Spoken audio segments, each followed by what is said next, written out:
Okay, landmarking for subcutaneous injections. For subcutaneous injections, we can use the outer aspects of the arms. Uh, we can use the abdomen area. Remember to stay 5 centimeters or 2 inches away from the umbilicus.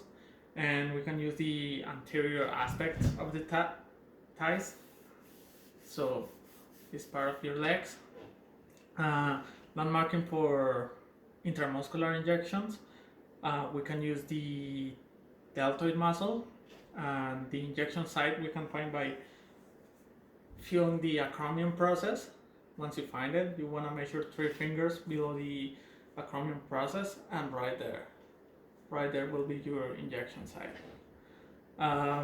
We can use the ventrogluteal muscle, which I will show you here how to landmark it. You wanna, with the heel of your hand, you wanna find the greater trochanter. You wanna use, if your patient is laying on the left side, you wanna use the left hand. So you have left hand, right leg, okay? So you feel the greater trochanter. Once you find it, you wanna make sure that your index finger is pointing at the anterior superior iliac spine, which should be somewhere over here. And once you do that, make sure that your thumb is pointing to the groining area, and after that just extend your middle finger across the iliac crest, making a V shape.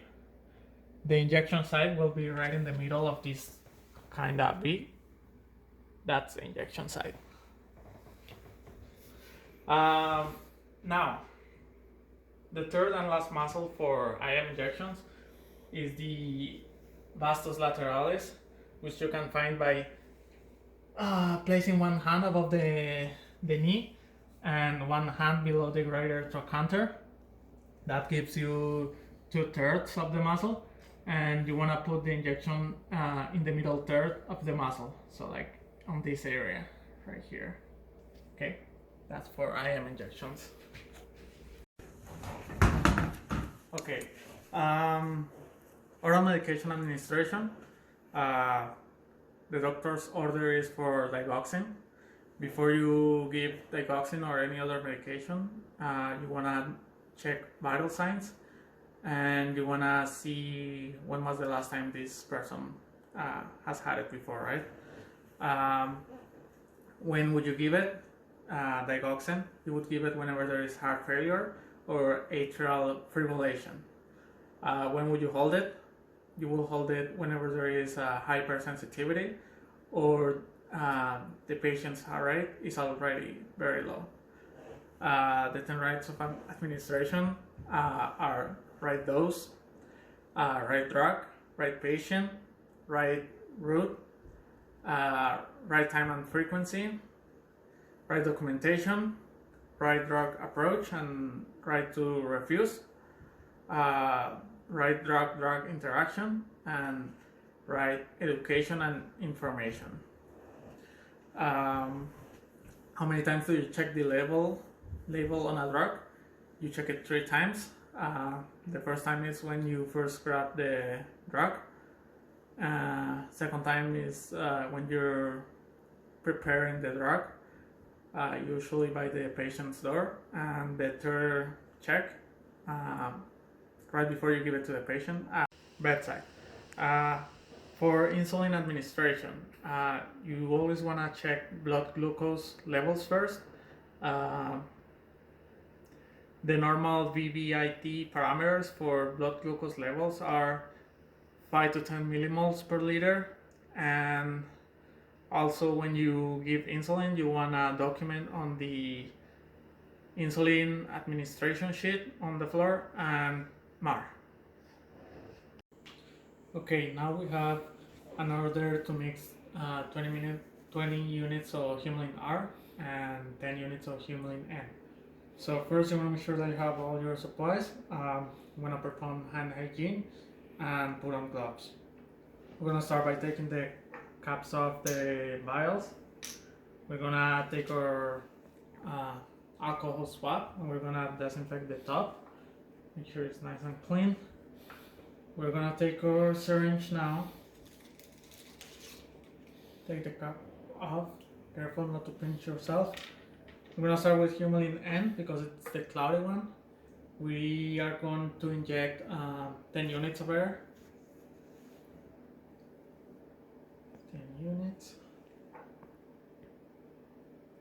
Make sure you're precise. Okay, draw the needle. Now for humulin R, we're gonna inject 20 units of air, as it is the same amount of humulin R that we're withdrawing. So 20 units.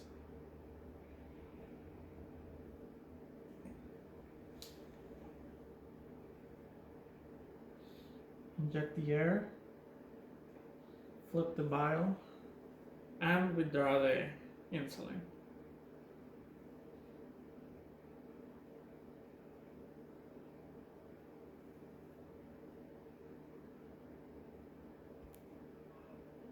Units. Make sure you don't have any air bubbles. Okay. Now we're gonna take the N and we're gonna withdraw 10 units for a total of 30 units in the syringe. Okay. Okay, once you have the insulin,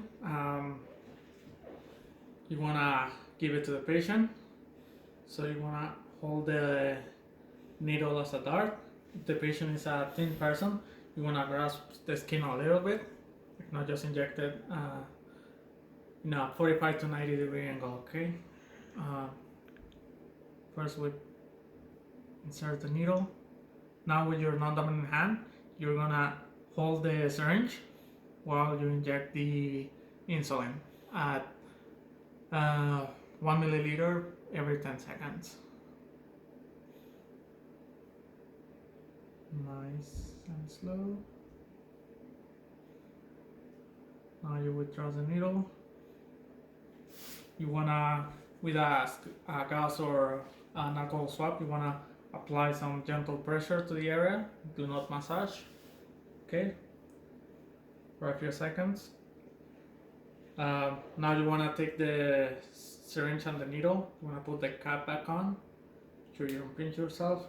And you want to dispose it on the sharp container. And you want to assess your patient for any allergy signs or any abnormalities and document.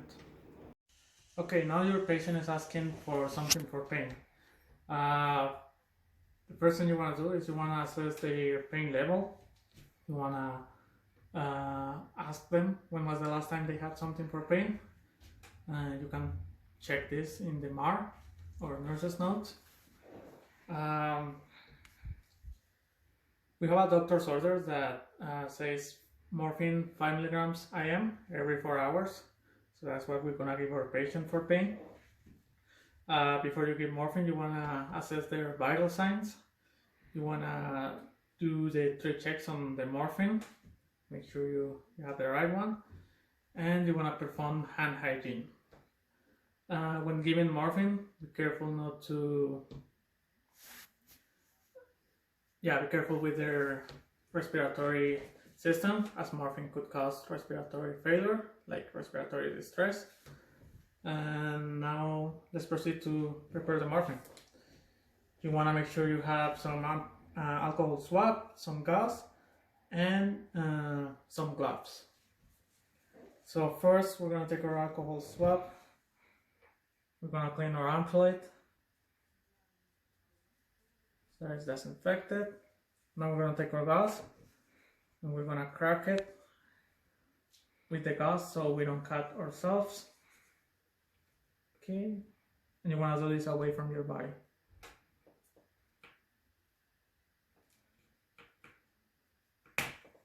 Okay, I'm gonna put this in the garbage. Now you want to take your syringe with your filter needle, which is the purple one. I'm gonna put it in, and you wanna remove the cap. Okay. Now we're gonna withdraw some morphine. Okay, and we wanna aspirate 0.5 milliliters, as the morphine available is 10 milligrams per milliliter, and we only need 5 milligrams. Okay, so you wanna be precise again. Okay,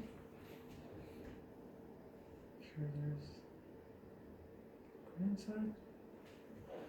Now you wanna change the needle.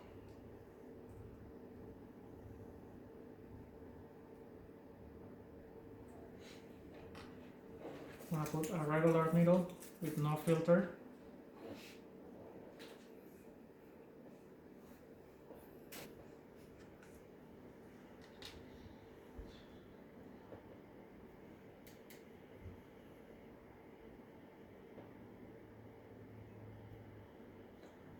Okay. Now to inject the morphine, you wanna use the ulnar side of your non-dominant hand to pull the skin laterally, and then you want to inject the morphine. Okay, that's what you would do in a real patient. You hold the syringe as a dart, you inject it at a 90-degree angle.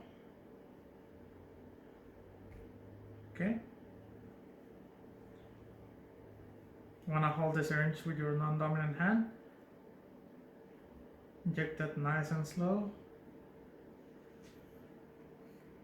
Remove the syringe and apply some gentle pressure, but do not massage. Okay, for a few seconds. Now you want to take this, put the cap back on. You want to dispose all the needles and syringe on the sharps container. Okay. You also, so if you have some morphine left, because this is a narcotic, you will need a call sign for waste. So that's something you require. You will document this on the narcotics sheet, MAR, and nurse's notes. Some things that you have to watch out for policy and procedure are whether you have to aspirate or not, or whether someone else has to be with you when doing this. All this depends on the policy and procedure of your facility. Okay.